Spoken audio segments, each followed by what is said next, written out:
Okay. This is a really big Harvestman spider, or more commonly known as the daddy long legs. Whether it's a female or a male, it's a daddy long legs. But its real name is a Harvestman. And as you can see, the second pair of legs that are super long, they use those as a type of antenna. Even though they are legs, they've evolved to be longer than the rest of their legs and used as antenna.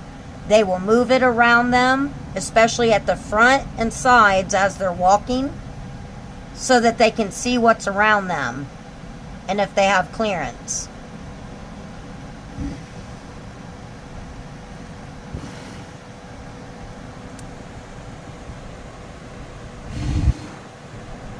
This way, Matt.